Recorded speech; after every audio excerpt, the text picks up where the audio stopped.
చంద్రబాబు నాయుడు గారు మా చేతులు కట్టేశారు.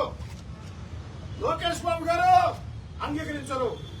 చంద్రబాబు నాయుడు గారు మా చేతులు కట్టి బట్టి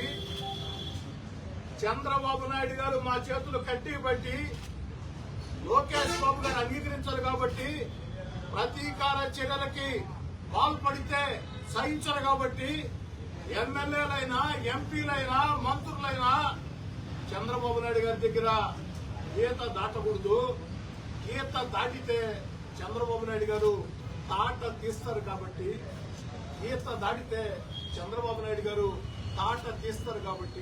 ప్రతీకార చర్యలకి పాల్పడవద్దని స్పష్టంగా ఆదేశాలు ఇచ్చారు కాబట్టి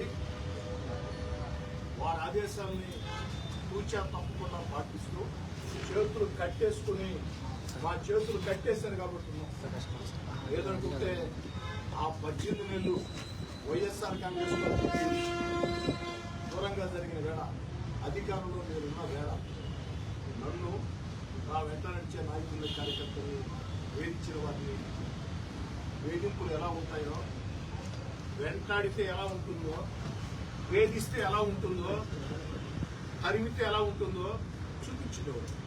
కానీ చంద్రబాబు నాయుడు గారు మా చేతులు కట్టేశారు. గీత దాటితే ఉపేక్షించారు. యథా రాజా తదా ప్రజ.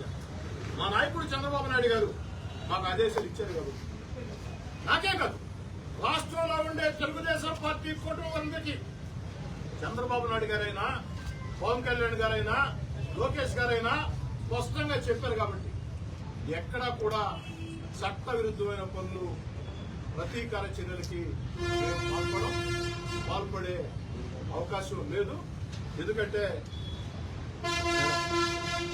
మా నాయకుడు అంగీకరించారు కాబట్టి నాయకుడు ఆలోచన ప్రకారం నడుచుకోవాలి. ఇంకా ఆనాటి నా పేదరికాన్ని అవహేళన చేస్తున్నట్లే యువత వయసు ఇచ్చేది. ఇందాకే చెప్పే సమాధానం మళ్ళీ కూడా చెప్తున్నా. నా జీవితంలో నాకు సాయం చేసిన వ్యక్తులు ఎంతో మంది ఉన్నారు. వీళ్ళ కష్టాల్లో ఉన్న వేళ నా కుటుంబం కూడా నడుపుకునే దానికి శక్తి లేని వేళ, నా బిడ్డల చదువులు కూడా డబ్బులు కట్టలేని వేళ, జీవన ప్రయాణం కష్ట నష్టాలు ఉన్న వేళ, శాంతినికేతన్ స్కూల్ మోసెస్ గారి దగ్గర నుంచి గుంటూరు చెందిన నెల్లూరు వాస్తవ్యుడు అంబటి వేణుగోపాల్ రెడ్డి గారు, బెంగళూరు చెందిన నెల్లూరు వాస్తవ్యుడు పల్లంపర్తి శివకుమార్ రెడ్డి దగ్గర నుంచి నెల్లూరు చెందిన నెల్లూరు వాస్తవ్యుడు కలువాయి బాలకృష్ణారెడ్డి దాకా ఎంతో మంది సాయం చేశారు. ఇలాంటి 100 మంది సాయం చేశారు. అందుకే నేను కార్యకర్తల రాజకీయాల్లో ప్రవేశిస్తా. కార్యకర్తల భుజం మీద చెయ్యేసి నవ్వితే సరిపోదు. ఓ రాజకీయ కార్యకర్త, రాజకీయ నాయకుడికైనా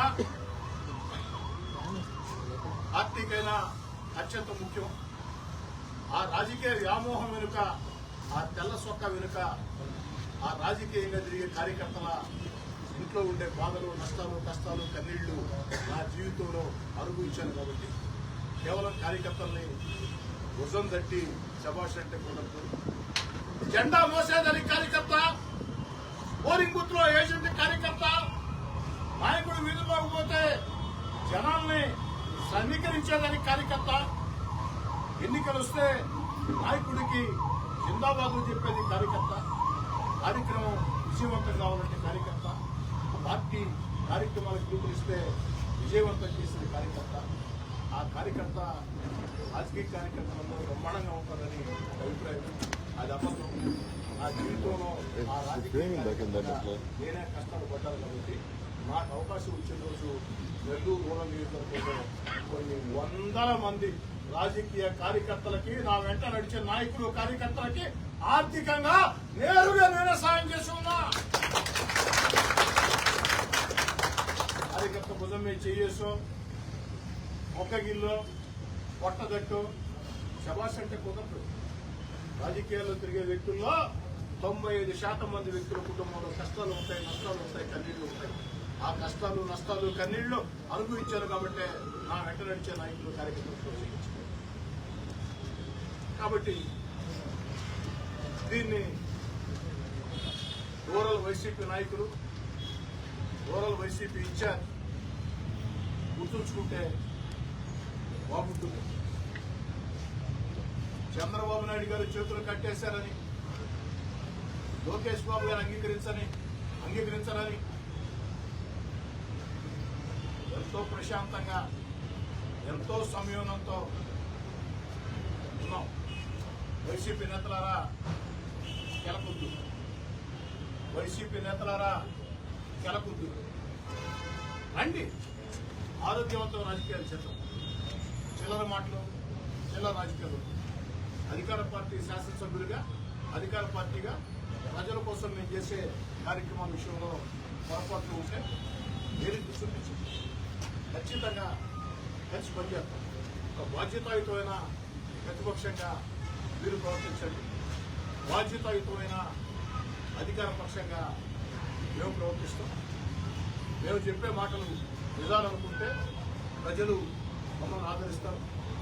మీరు చెప్పే మాటలు నిజాలనుకుంటే ప్రజలు మమ్మల్ని ఆదరిస్తారు.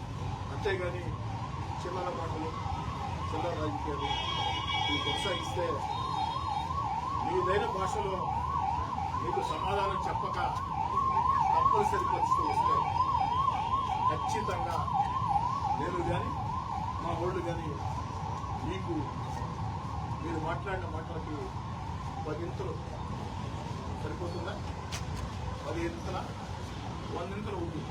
పట్టుకోడు 100 ఇంతలు ఉంటుంది. ఆ ప్రకారం వైసీపీ నేతలారా కాస్త ప్రజల కోసం ఆలోచించి మేము చేసే తప్పులుంటే చూపండి. నెల్లూరు రూరల్ నియోజకవర్గంలో అన్నిటికీ అధికార పార్టీ శాసనసభ్యుడిగా, ముఖ్యమంత్రి చంద్రబాబు నాయుడు గారి విధేయుడిగా నేనే బాధ్యత వహిస్తాను. మీరు చెప్పింది ఏదైనా నిజం ఉంటే సరి చేసుకుంటాం. దానికి మీకు చెప్పా, ఆనందాబాద్ మీరు అన్నారా, నేను కాదంటే కదా మిగతా విషయాలు కోరుకుంటాం. ఆ విధంగా పూర్దాయిత రాజకీయాలు చేద్దాం. అలా కాదు, మేము చెయ్యం, మేము ఎలాగే చేస్తాం. మేము చిల్లర రాజకీయాలు చేస్తాం, చిల్లర మాటలు మాట్లాడుతూ ఉంటుంటే దానికి ప్రతిస్పందన కూడా నేను వద్దు అన్నా చంద్రబాబు నాయుడు గారు ప్రతీకార చర్యలు వద్దు అన్నారు కాబట్టి, వేధింపులు వద్దు అన్నారు కాబట్టి, ఏదైనా చట్టబద్ధంగా జరగాలన్నారు కాబట్టి నేను వద్దు అనుకున్నా. కానీ నెల్లూరు రూరల్లో నేను ప్రత్యేకిస్తే నేను వద్దు అన్న కొంతమంది నా వెంట నడిచే నాయకులు, కార్యకర్తలు అంగీకరించే పరిస్థితి కూడా రాకపోవచ్చు. దాన్ని కూడా కాస్త చూసుకోవచ్చు.